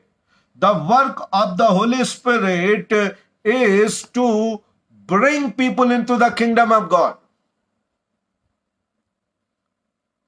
और रैप्चर तक के कलीसिया में लोग जो जुड़ते जा रहे हैं, यह पवित्र आत्मा का कार्य है। पवित्र आत्मा का कार्य है। और जब पवित्र आत्मा हट जाएगा, यहां पे इसको भी मैं समझाऊंगा, उठा लिया जाएगा, जो यहां पे वर्ड लिखा है उसको भी हम समझेंगे। जब उठा लिया जाएगा तब लोग अभी किसके अंदर है पवित्र आत्मा? सारे बिलीवर्स के अंदर। अगर बाइबल कहती है 14 अध्याय में, वो हमेशा तुम्हारे साथ रहेगा। यीशु मसीह ने कहा पवित्र आत्मा जब तुम्हारे पास आएगा तो हमेशा तुम्हारे साथ रहेगा। He will be with you all the time. अगर ट्रिबुलेशन में बिलीवर यहां पे है और पवित्र आत्मा छोड़कर चले गया तो यीशु की प्रतिज्ञा झूठी हो गई। हमेशा तुम्हारे साथ है, वो झूठी हो गई। 7 साल के लिए हमारा डिस्कनेक्शन हो गया, 7 ईयर के लिए डिस्कनेक्शन हो गया। इसलिए पवित्र आत्मा हमारे साथ है। और कहने का जो फिगरेटिव स्पीच है, फिगर ऑफ स्पीच ये कह रहा है, पवित्र आत्मा का हटने से मतलब है जिसके अंदर वो है, जिसके अंदर वो रहता है, जब वो यहां से चले जाएंगे तो पवित्र आत्मा वहां से हट गया। अतः जिसके अंदर, कलीसिया के अंदर, विश्वासियों के अंदर है, जब कलीसिया उठा ली जाएगी, सारी विश्वव्यापी कलीसिया स्वर्ग में उठा ली जाएगी, तो पवित्र आत्मा तो उनके अंदर है, उनके साथ वो वहां से उठा लिया जाएगा। पर लोग कहते हैं पादरी साहब, सताव के काल में भी तो लोग उद्धार को पाए हैं, बिना पवित्र आत्मा के वो कैसे पा लिए? पवित्र आत्मा तो वहां पे भी दिखाई दे रहा है। पवित्र आत्मा तो 7 साल के क्लेश काल में यस जी है। यहां पर जो वर्ड आया है, जो हमने पहला थिस्सलुनीयों उसका 2 अध्याय, फिर से वहीं पे चलेंगे। पहला थिस्सलुनीयों उसका 2 अध्याय जो हम लोगों ने पढ़ा, दूसरा थिस्सलुनीयों दूसरा अध्याय, और यहां पे लिखता है, हाँ, 7वीं आयत का आखिरी भाग, जब तक वह दूर ना हो जाए वह रोके रहेगा। जब तक वह दूर ना हो जाए वह रोके रहेगा। जब तक वो दूर, पवित्र आत्मा जब तक दूर ना हो जाए एंटी क्राइस्ट को आने से रोके रहेगा। और दूर होने का मतलब जो यहां पे लिखा है, taken away, until the restoration lift up, या टेकन अवे लिखा है अंग्रेजी में। तो यहां पर मैं आपसे कह रहा हूं कि क्या हो रहा है, अभी बीच में कोई खड़ा हो गया। पवित्र आत्मा एंटी क्राइस्ट और कलीसिया के बीच में उसकी रक्षा के लिए खड़ा हुआ है। एंटी क्राइस्ट और कलीसिया के लिए वो रक्षा करने के लिए खड़ा हुआ है। उठा लिया जाना, जो यहां पे कह रहे हैं उठा लिया जाएगा पवित्र आत्मा, कई लोग प्रचार करते हैं उस 7 साल में पवित्र आत्मा नहीं रहेगा, वचन नहीं रहेगा, ये दोनों उठा लिए जाएंगे। ऐसा नहीं है, ये साइड ट्रैक में आ गया। अर्थात उसको रास्ता देने के लिए, आप बीच रोड में चलते रहते हैं, आप देखे होंगे, मैं आपको समझाता हूं। जब आप रोड में बीच में चल रहे हैं, अचानक से पीछे से हॉर्न आता है, हॉर्न बजता है, तो आप साइड देने के लिए, पीछे वाले को आगे जाने देने के लिए आप थोड़ा सा किनारे हट जाते हैं कि वो पीछे वाला आगे आ सके। और जब तक आप साइड नहीं दोगे, कई बार हमको लगता है हम क्यों हटे, हम तो मिडिल ऑफ द रोड चलेंगे। कई हमारे जैसे भी होते हैं, हाँ, हटीले रोड में जब चलते हैं तो हमको लगता है हमारी रोड है, हम तो बीच रोड में चलेंगे, हम भी सरकार को टैक्स दिए हैं, और पीछे वाला हॉर्न बजाते रहता है। जो जितना बजाता है कई बार हम उतना ही नहीं हटते।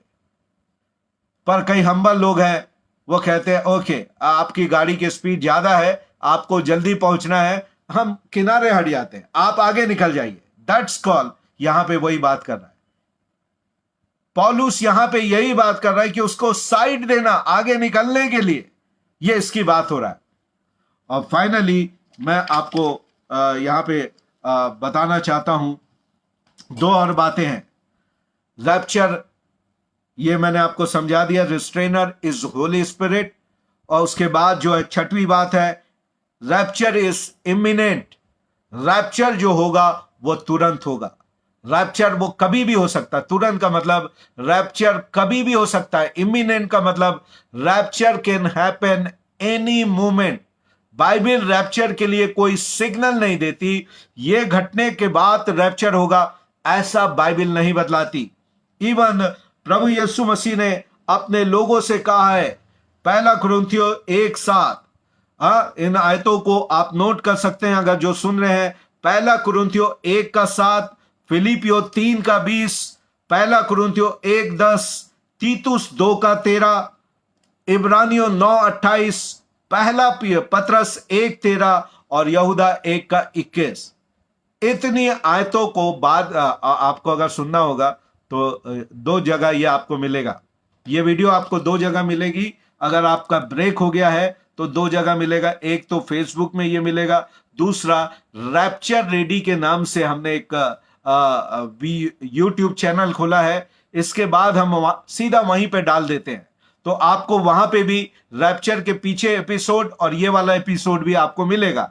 तो आप चिंता ना करें, वहां से इन आयतों को दोबारा सुनकर आप लिख सकते हैं।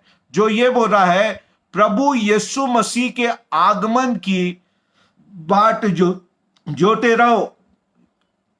प्रभु यीशु मसीह के आगमन की बाट जोते रहो।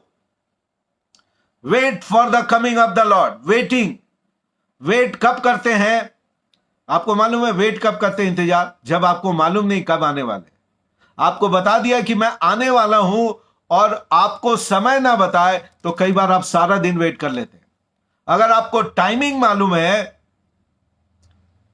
ध्यान से सुनिएगा, अगर आपको टाइमिंग मालूम है, किसी ने टाइम दिया मिलने का, तो आप इंतजार नहीं करोगे, आप उस समय का इंतजार करोगे जो समय दिया गया। और जब समय आएगा तो अपन चले जाएंगे। आप घर में बैठकर अगर आपको किसी को कोई आपका व्यक्ति ट्रेन से आ रहा है या फ्लाइट से आ रहा है, आप उससे पूछ लेते कौन सी फ्लाइट है और कितने बजे लैंड कर रही है, तो आप सुबह से जाकर नहीं बैठ जाते वहां पे।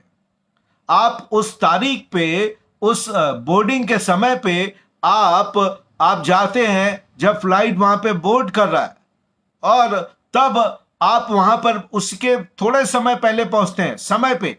आपको समय मालूम है, आप इंतजार नहीं करते। पर यदि आपको मालूम नहीं है कि वह व्यक्ति किस समय आएगा, तो आप हर समय सोचते हैं कभी अभी भी आ सकता है यार, तभी भी आ सकता है, जब भी आ सकता है। जब बारिश का इंतजार होता है, आपको मालूम नहीं रहता बारिश कब आएगी, है ना। ऊपर देखते रहते हैं, अरे बादल आ गए, अब बारिश आने वाली है, पर बारिश नहीं आती है। कई बार धूप निकला रहता है, आपको लगता नहीं कि बारिश आएगी, और बारिश आ जाती है।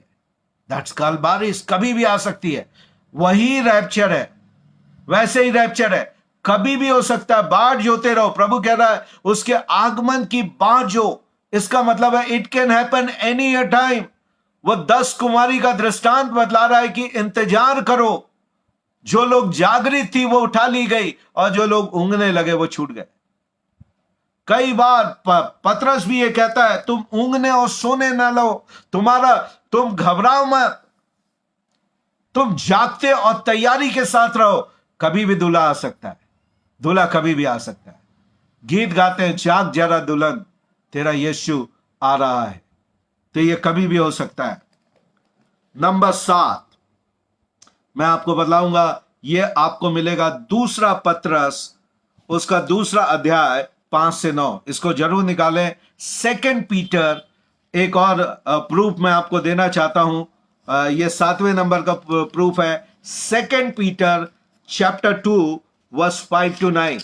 2 पीटर चैप्टर 2 वर्स 5 to 9। दूसरा पतरस 2 अध्याय 5 से 9 मैं आपके लिए पढ़ता हूं, सुनिएगा।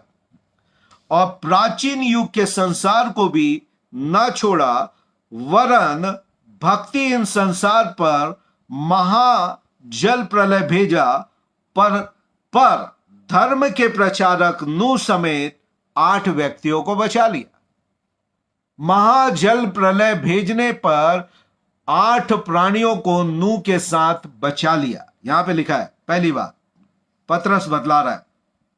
और उसके बाद कह रहा है 6वीं आयत में, सदोम अमोरा के नगरों को विनाश का ऐसा दंड दिया कि उन्हें भस्म करके राख में मिला दिया, ताकि आने वाले भक्तिहीन लोगों की शिक्षा के लिए यह दृष्टांत बने। सदोम अमोरा किसके लिए दृष्टांत है? भक्तिहीन लोगों के लिए, जिन्होंने भक्ति के साथ जीवन नहीं बिताया।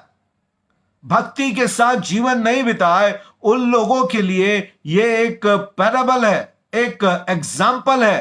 पतरस कह रहा है, और आगे क्या कहता है, और धर्मी लूत को भी, जो अधर्मियों के अशुद्ध चाल चलन से बहुत दुखी था, उसको बचा लिया, उसको छुटकारा दिया। पहले जल प्रलय से लोगों को मार दिया, नूह और 8 प्राणी को बचा लिया। दूसरी बार सदोम अमोरा में भक्ति लोगों को मार दिया, पर लूत को बचा लिया। और उसके बाद अब क्या लिख रहा है, अब आगे सुनिएगा 8वीं आयत, क्योंकि वह धर्मी उनके बीच में रहते हुए और उनके अधर्म के कामों को देख देख कर और सुन सुनकर हर दिन अपने सच्चे मन को पीड़ित करता था। अब 9वीं आयत को सुनिएगा। 9वीं आयत कहता है, दूसरा पतरस 2:9, तो प्रभु भक्तों को ट्रिबुलेशन से, परीक्षा से निकालना जाता है। यहां पे परीक्षा, ट्रिबुलेशन की बात हो रही है। जो महाप्रलय नूह के समय आया, जो प्रलय ट्रिबुलेशन लूत के समय सदोम अमोरा में आया, उस ट्रिबुलेशन से भक्तों को निकाल लेना और अधर्मियों को न्याय के दिन तक दंड की दशा में रखना भी जानता है। यहां पे क्या पैरेलल हो रहा है? हनोक फ्लड के पहले उत्पत्ति 5:24 में उठा लिया गया। हनोक फ्लड के पहले उत्पत्ति 5:24 में उठा लिया गया। नूह फ्लड के पहले बचा लिया गया, फ्लड के पहले बचा लिया गया। और लूत न्याय जो सदोम और अमोरा में आया, उसके पहले वहां से हटा लिया गया। कोई पोस्ट ट्रिप वाले इसको यूज करे, ये पोस्ट ट्रिप के लिए यूज करो, प्री ट्रिप के लिए, किसी के लिए, ये सारे दृष्टांत यीशु मसीह ने भी कोट किए। नूह के समय हुआ जैसे होगा, लूत के समय जैसे हुआ होगा। क्या हुआ? दो बातें हुई, अधर्मी लोग दंड पाए और धर्मी लोग उससे बचा लिए गए। वहां पे नहीं बचाए गए, वहां से हटा लिए गए, हनोक हटा लिया गया और लूत सदोम और अमोरा से हटा लिया गया। क्या कहा स्वर्गदूत ने? जब तक तू यहां से नहीं निकलेगा हम इस नगर को दंड नहीं दे सकते। और ये लूत कैसा विश्वासी है, अपने अपने चाचा मामा चाचा को, अब्राहम को, भांजा था उसका, चाचा को ठग के इधर आया है, ये जानते हुए भी कि यहाँ के लोग ठीक नहीं है, वहां पे आया। भले वहां पे उनके साथ मिक्स नहीं हो रहा है, वहां उनके लिए प्रस्ताव कर रहा है, पर अभी यहां पे आया था, फिर भी प्रभु उसकी चिंता कर रहा। अब्राहम की प्रार्थना के द्वारा आज मेरे और आपके लिए कौन प्रार्थना कर रहा है? यीशु मसीह। यीशु मसीह मेरे लिए मीडिएट कर रहा है कि प्रभु उसको आने वाले प्रकोप से बचाइए। अब्राहम लूत के लिए प्रार्थना किया और लूत बचा लिया गया। मेरे और आपके लिए प्रार्थना है और प्रतिज्ञा है प्रभु यीशु मसीह की, और आप देखिए यहां पे बचा लिया गया। अब एक फाइनल बोल के खत्म करेंगे ताकि अगली बार और हम गहरी में जा सके। यह आपको मिलेगा दूसरा थिस्सलुनीय 2, और इसको पोस्ट्री वाले बहुत यूज करते हैं, 2:3। अब आप सुनिएगा, अब भांडा फोल होने वाला है, अब मिस्ट्री खुलने वाली है, और अंत में ही मिस्ट्री खुलती है, रहस्य और भेद खुलता है। दूसरा थिस्सलुनीय 2 अध्याय और 2 यहां पे लिखता है 3, है ना, 3 आयत को यहां पर कहते हैं पूरा खोल के रख दिया पौलुस ने। हाँ जी, यहीं पे खोल के रखा है, सारे भेद को खोल के रख दिया और यहीं पे खोला है। और आज हम अपनी आंखें भी खोलेंगे कि रैप्चर कब होगा, इसको हम समझ सकें। रैप्चर कब होगा यहां पे समझ सकें। दूसरा थिस्सलुनीय 2 अध्याय उसकी तीसरी आयत यहां पे लिखता है, देखिए 2 और 3 मैं आपके लिए पढ़ देता हूं। किसी भी आत्मा या वचन या पत्री के द्वारा जो कि मानो हमारी ओर से हो, यह समझकर कि प्रभु का दिन आ पहुंचा है, तुम्हारा मन अचानक अस्थिर ना हो जाए और न घबराओ। किसी भी रीति से किसी के धोखे में ना आना, क्योंकि वह दिन नहीं आएगा जब तक धर्म का त्याग ना हो ले और वो पाप का पुरुष अर्थात विनाश का पुत्र प्रकट ना हो। पोस्ट्री वाले ऑफलाइन सुने तो ये आपके लिए, प्री ट्री वाले तो वैसे ही विश्वास करते हैं कि हम पहले ही उठा लिए जाएंगे। अब आपके इस वचन को, इस पैराग्राफ को हम समझते हैं डिटेल में कि पौलुस कहना क्या जा रहा है। पहली बात, ये दूसरा थिस्सलुनीय पहला थिस्सलुनीय को डिफेंस करने के लिए पहले थिस्सलुनीय को रैप्चर के बारे में लिखा, 4 अध्याय 13 से 18 आयत रैप्चर के बारे में लिखा, आने वाले प्रकोप से बचाता है के बारे में लिखा। पहले अध्याय में 5वें अध्याय में रैप्चर के बारे में लिखता है। तो पहला थिस्सलुनीय ऑल अबाउट रैप्चर, पहला थिस्सलुनीय all about rapture, it's about rapture rapture rapture rapture. इस बात को ध्यान में रखिए, तब आप इसको समझेंगे। पहला थिस्सलुनीय 5 चैप्टर रैप्चर के बारे में, ज्यादातर रैप्चर ही रैप्चर, रैप्चर ही रैप्चर, रैप्चर ही रैप्चर। अब दूसरा थिस्सलुनीय लिखने का कारण क्या हुआ?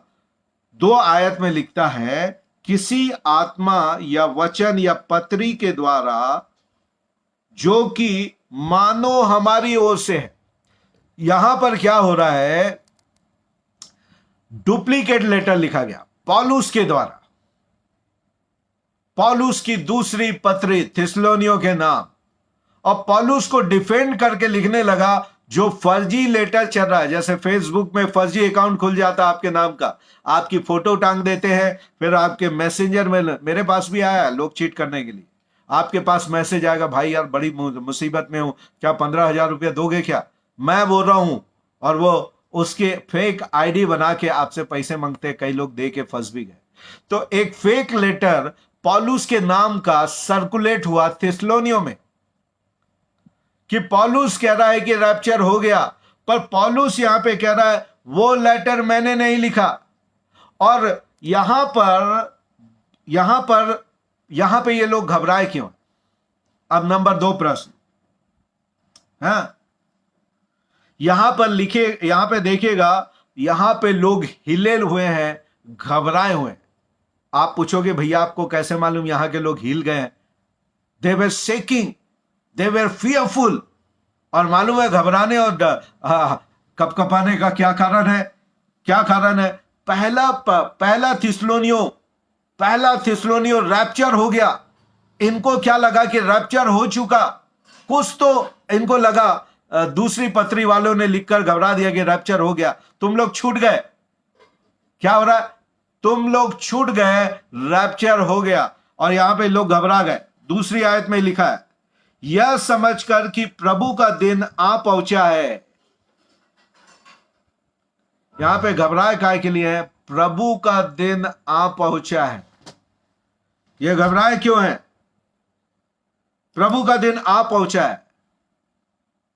ध्यान से समझिएगा, टुकड़ों में इसको समझेंगे तो आप समझेंगे।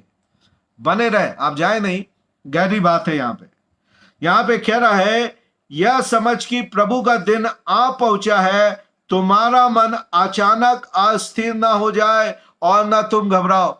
आपका मन अस्थिर ना हो, आप घबराओ नहीं। क्यों घबरा रहे हैं?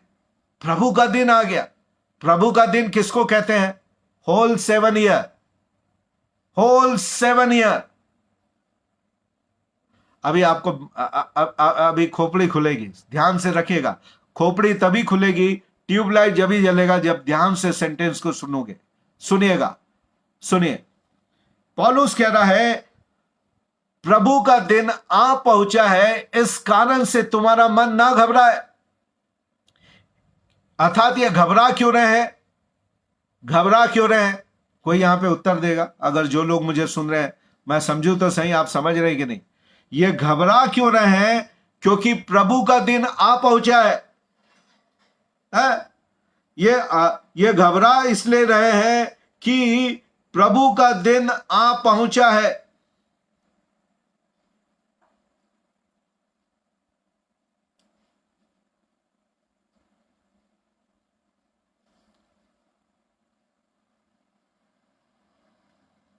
दो बातों के लिए घबरा रहे हैं।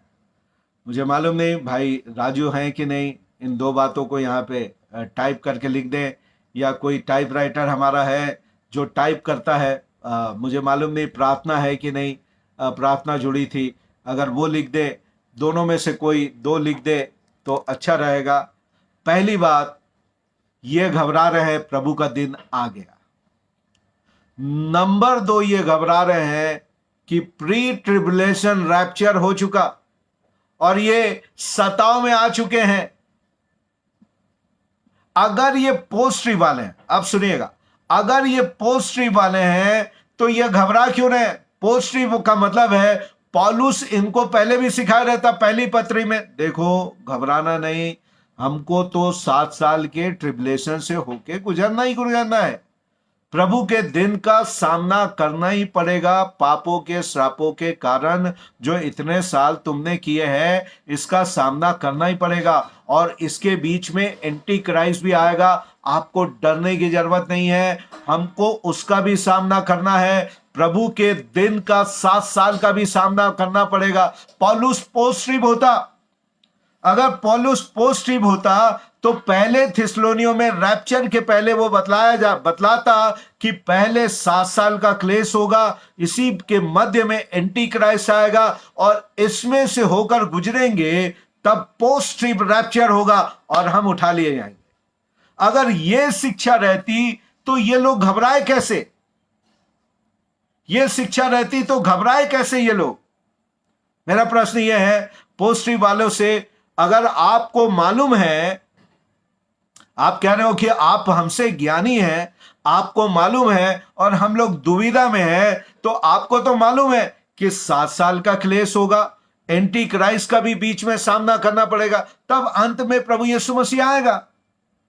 और यदि सताव आ जाए और एंटी क्राइस्ट आ जाए और आप घबरा जाए, ये क्या हो गया, ये क्या हो गया, कहीं हम छूट तो नहीं गए? अरे भाई कैसे आप ऐसे कैसे सोचोगे आप छूट गए क्या?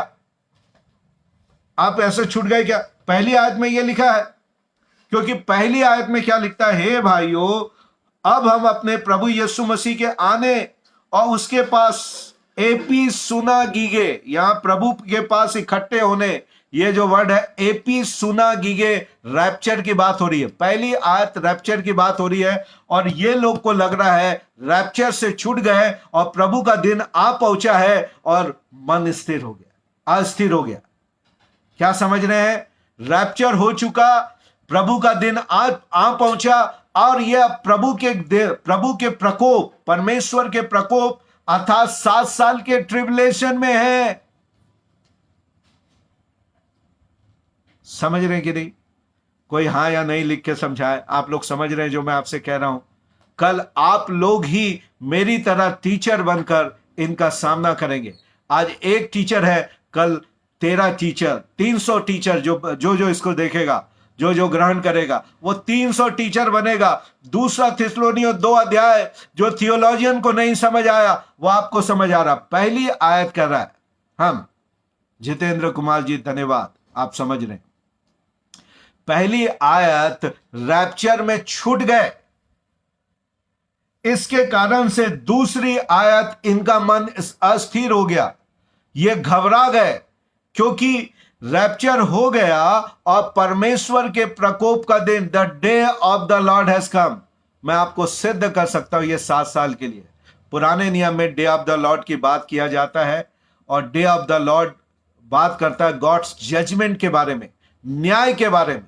वहां पे न्याय होता है, परमेश्वर का दंड आता है। और ये जब विपरीत परिस्थितियों को देख रहे हैं, ये सताव के बीच में है, सताव के बीच में है, और पौलुस ने इनको सांत्वना दिया कि कई लोग मार दिए जा रहे हैं, कई लोग मार दिए जा रहे हैं, कई लोग सताए जा रहे हैं अनेक माध्यमों से। और पौलुस इनको पहले आयत में कहा, पहले 4:13 से 17 में, मन व्याकुल ना हो, एंटी क्राइस्ट के आने के पहले हम उठा लिए जाएंगे। पौलुस ने प्री ट्रिप की बात किया, प्री ट्रिबुलेशंस की बात पौलुस ने किया, इसलिए तो ये घबरा गए।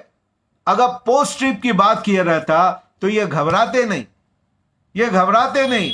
और आगे आइए, तीसरी आयत, अब ये सबसे कठिन आयत होती है, तीसरी आयत, और लिखता है किसी के धोखे में ना आना, वह दिन नहीं आएगा। कौन सा दिन नहीं आएगा? It's not talking about rapture. यहां पे दूसरी आयत में लिखा है, दूसरी आयत को यहां पे मार्किंग करिए, यह समझकर कि प्रभु का दिन आ पहुंचा है, यह समझकर कि प्रभु का दिन आ पहुंचा है। यहां पे आगे कह रहा है किसी रीति से धोखे में ना आना, वह दिन ना आएगा। प्रभु के क्रोध का दिन नहीं आएगा, प्रभु के day of the Lord, not the day of the rapture, day of the rapture नहीं आएगा। प्रभु ये बोल रहा है कि हम लोग कहीं प्रकोप के दिन में तो नहीं आ गए। ये लोग प्रश्न पूछ रहे हैं पौलुस से, क्या हम परमेश्वर के प्रकोप में तो नहीं आ गए? प्रकोप के समय में, ट्रिबुलेशन में तो नहीं आ गए? पौलुस बोल रहा है ट्रिबुलेशन नहीं आएगा, ट्रिबुलेशन नहीं आएगा।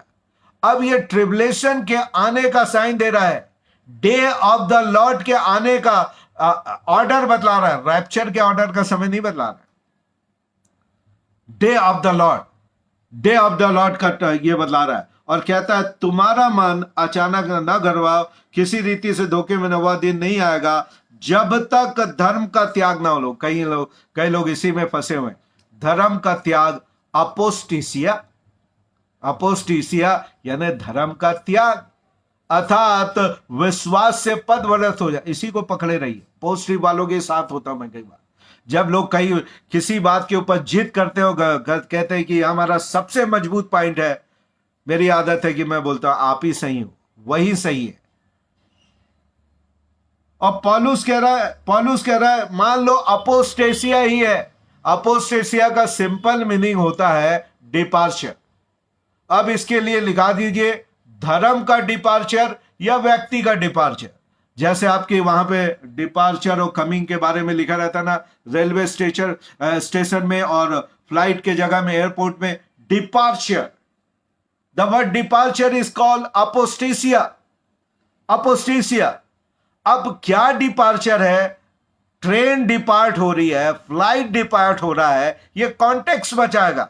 अगर आप एयरपोर्ट पे हो तो आप ऑटोमेटिकली समझ जाओगे it is talking about the plane. हवाई जहाज डिपार्ट कर रहा है, हवाई जहाज डिपार्ट कर रहा है। अगर आप रेलवे स्टेशन में डिपार्चर का शब्द सुनेंगे, आपको मालूम होगा यहां तो प्लेन नहीं डिपार्ट हो रहा है, यहां ट्रेन डिपार्ट हो रही है। तो यहां पे कॉन्टेक्स्ट धर्म के बारे में बात ही नहीं हो रहा है, विश्वास के बारे में बात ही नहीं हो रहा है। पौलुस ये विश्वास से नहीं भटक रहे हैं, ये विश्वास में मजबूत है। पौलुस इनकी गवाही दे रहा है, दुनिया इनकी गवाही दे रहा है कि सताओं के मध्य में भी इनकी चर्चा हो रही है। What a faith, what a faith. ये बात कर रहे हैं, ये बात कर रहे हैं। और पौलुस कह रहा है इनको धर्म त्यागने की बात तो करेगा नहीं, क्योंकि ये तो धर्म त्यागने की स्थिति में ही नहीं है। ये तो मर रहे हैं प्रभु के लिए, दुख उठा रहे हैं। पहली तो लेटर इन्हीं को लिखा गया, इनसे ही तो बात कर रहा है, हमसे थोड़ी बात कर रहा है। पौलुस बात कर रहा है थिस्सलुनीयों की कलीसिया, सताव की कलीसिया, और वो उनसे कह रहा है उनको धर्म त्यागने। वो लोग अगर धर्म त्यागते रहते, विश्वास से भटक कर वापस विश्वास में जाते रहते, तो पौलुस बोलता है ये ठीक नहीं है, आप विश्वास से न भटको। जैसे इसके लिए पौलुस ने दूसरी पत्रियों में लिखा, इब्रानियों की पत्री का लिखने वाले ने लिखा, याकूब के ने लिखा, पतरस ने अपनी पहली और दूसरी पत्री में जो भटकने वाले लोग हैं, वापस जा रहे हैं विश्वास से, इन लोगों ने साफ साफ लिखा मत भटको विश्वास से, विश्वास में बने रहो। उसके ऑडियंस भटक रहे, पर पौलुस के ऑडियंस यहां पे नहीं भटक रहे। इसका मतलब पौलुस बात कर रहा है यहां पे फिजिकल डिपार्चर की, कलीसिया उठा ली। अगर ये भी ना माने तो मान लो आप जो बोल रहे हो वही सही, अपोस्टीसिया, धर्म का त्याग होगा तभी एंटी क्राइस्ट आएगा। ये भी मान लीजिए, जैसे भी मान लीजिए आप, जो भी है। पर ये डे की बात जो कर रहा है, डे वह दिन नहीं आएगा, ये डे ऑफ द लॉर्ड की बात कर रहा है, जो दूसरी आयत में लिखा है, जो उसमें लिखा घबरा गए जिससे डे ऑफ द लॉर्ड आ गया। पौलुस कह रहा है ट्रिबुलेशन नहीं आएगा, एंटी क्राइस्ट का उसका इनिशिएटर होगा। 7 साल का पहला दिन एंटी क्राइस्ट पीस ट्रीटी के लिए, मैंने पहले ही कहा, किसी ना किसी रूप में, खुले और या छुपे रूप में, मिडिल ईस्ट और इजराइल के पीस ट्रीटी के बनने या एम्पावर होने में एंटी क्राइस्ट वहां पे होगा, और यहां से ट्रिबुलेशन का आरंभ होगा। पौलुस यहां पे बात कर रहा है तब ट्रिबुलेशन आएगा, तब यहां पे विनाश का पुत्र प्रकट होगा। तब यहां पे लिखता है, ये पौलुस कह रहा है किसी रीति से ना आना, वह दिन ना आएगा जब धर्म का त्याग ना हो ले। पहली बात, धर्म का त्याग होगा तब डे ऑफ द लॉर्ड आएगा, धर्म का त्याग होगा तब डे ऑफ द लॉर्ड आएगा। एंटी क्राइस्ट नंबर 2 आएगा तब डे ऑफ द लॉर्ड आएगा। ये दोनों के आने के बाद डे ऑफ द लॉर्ड आएगा। और आप एंटी क्राइस्ट को पहचान सकते हो, दानियल ने इसके बारे में बात किया, अनेक लोगों ने, यीशु मसीह ने इसके लिए बात किया, विनाश के पुत्र के बारे में। आप बात कर, यहां पे दूसरी बात कहा है, धर्म का त्याग ना हो ले और पाप का पुरुष एंटी क्राइस्ट ना ले। ये दोनों बातें होगी और तब ट्रिबुलेशन आएगा। पर यहां पे पौलुस इनको ट्रिबुलेशन के बारे में बोल रहा है कि वह दिन नहीं आएगा, रैप्चर नहीं आएगा नहीं बोल रहा है, रैप्चर के लिए नहीं बोल रहा है। रैप्चर आएगा, रैप्चर तब तक नहीं होगा जब तक कि धर्म का त्याग ना हो ले लोग और एंटी क्राइस्ट ना आ जाए, तब वो दिन आएगा। तब वो दिन आएगा जो ये कह रहा है, वो तब वो विनाश का पुत्र प्रकट होगा और वो मंदिर में अपने आप को बिठाएगा। ये सब बातें वहां पे हो रही है। तो आप समझ जाइए पौलुस यहाँ पे क्या कर रहा है। बाइबिल आज यहाँ पे हम खत्म कर रहे हैं प्री ट्रिप को। बाइबिल बात करती है सताव के 7 साल के महाक्लेश के पहले, और पहले कलीसिया बादलों पे उठा ली जाएगी। मैंने करीब करीब 8 आपको ये बात बताए, 8 प्रूफ दिए हैं।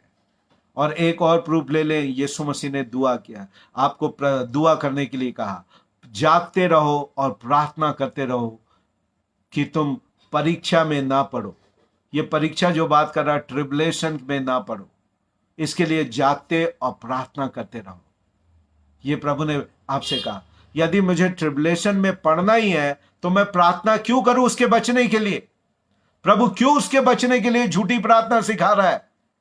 प्रभु ने अनेक बार कहा, जागते हो प्रार्थना करो, क्योंकि तुम उस घड़ी के विषय में नहीं जानते। और कहता है कि तुम परीक्षा में ना पड़ो, वह दिन अचानक से तुम पर ना आए, इसलिए जागते हो प्रार्थना करते रहो।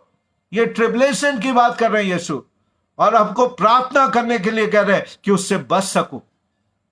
अगर बचना ही नहीं है, उससे होकर जाना है, तो प्रार्थना क्यों? मैं चाहूंगा आप इसको एक बार दोबारा सुने। आपके जितने पोस्ट्री वाले हैं, आपसे एक निवेदन है, उन सबको ये आप शेयर करके भेजें।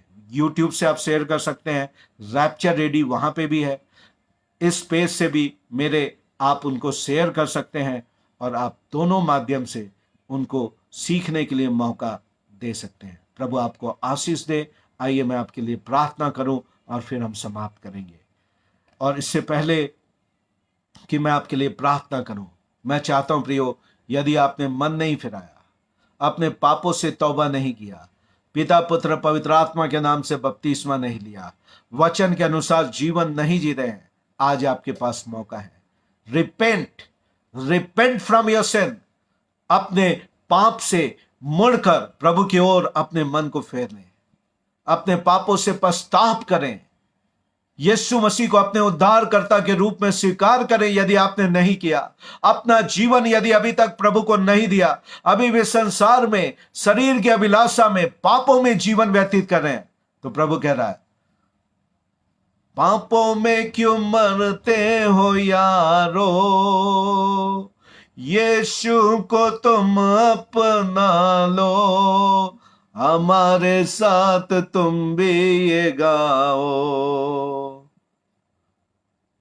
गाते हैं, बजाते हैं, खुशियां हम मनाते हैं, क्योंकि परमेश्वर हमारे साथ है। गाते हैं, बजाते हैं, खुशियां हम मनाते हैं, क्योंकि परमेश्वर हमारे साथ है। हालेलुया। प्रभु कह रहा, पापों में क्यों मरते हो यारो, यीशु को तुम अपना लो। आज प्रभु आपसे बातें कर रहा है। प्रभु चाहता है कि आज प्रभु को आप अपना ले, प्रभु को आप अपना ले। Rapture is very very near, we are very close to the rapture. हम उठा लिए जाने के अत्यंत और अति करीब आ चुके हैं।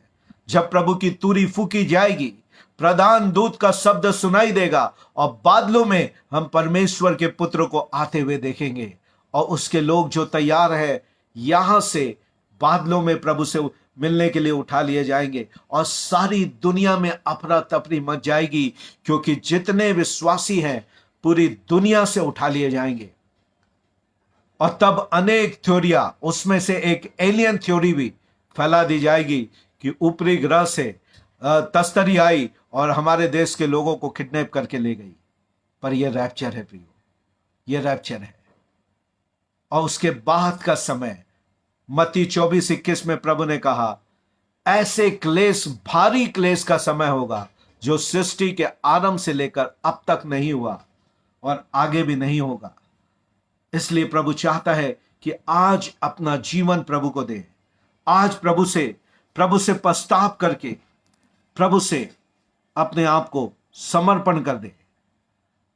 सिस्टर विक्टोरिया अजीम, हम आपकी बेटी के लिए प्रार्थना करेंगे। We will pray about your daughter and definitely will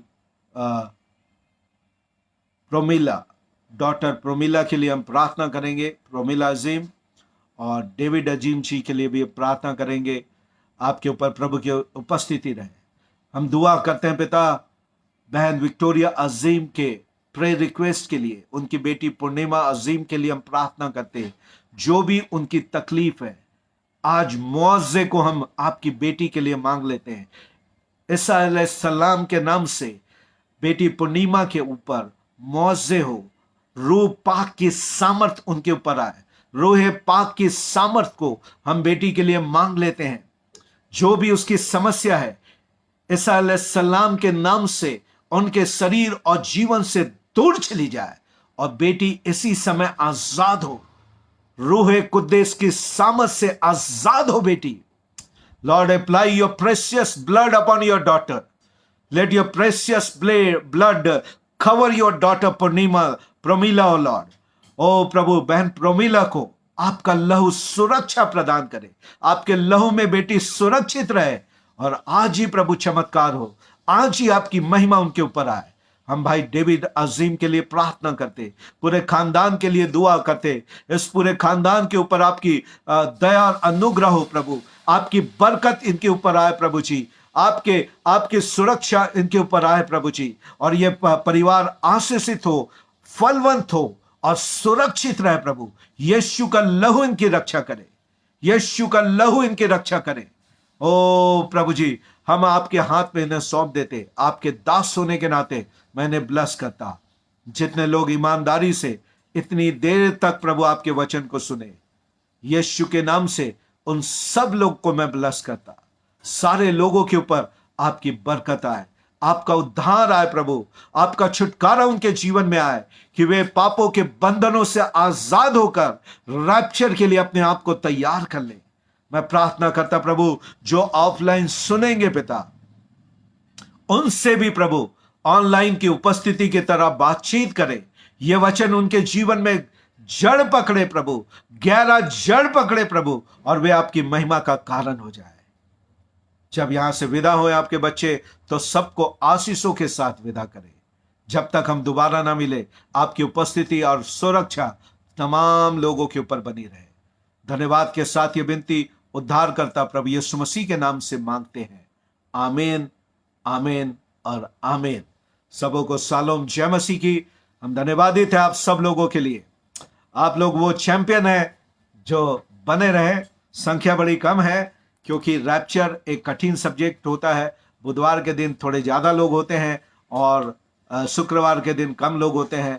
हम इसके लिए बहुत कई बार सॉरी फील करते हैं कि अनेक लोग इस अच्छी शिक्षा से वंचित हो रहे हैं, पर फिर भी आप देखेंगे इसके बाद जब ये पोस्ट हो जाता है तो इसमें संख्या का इजाफा होता है। इसका मतलब है हमारे देखने वाले ऑफलाइन ज़्यादा है और ऑनलाइन कम है। हो सकता है ये लंबा होता है, इस कारण कई बार लोगों को डायरेक्टली समझ नहीं आता, तब ये रोक रोक कर सुनते हैं उस कारण, और अनेक माध्यमों से लोगों को, मुझे नहीं मालूम, ऑफलाइन सुनना मुझे बहुत अच्छा लगता है बजाय कि ऑनलाइन के। कोई बात नहीं, आप मुझे सुनते हैं, चाहे ऑनलाइन सुने चाहे ऑफलाइन, प्रभु को इसके द्वारा महिमा हो। प्रभु आप सबको आशीष दे, आपके ऊपर प्रभु की बरकत बनी रहे। अब अगली मुलाकात संडे के 10 बजे इसी जगह पे होगी। तब तक के लिए अलविदा। खुदा हाफिज। प्रभु आपको आशीष दे।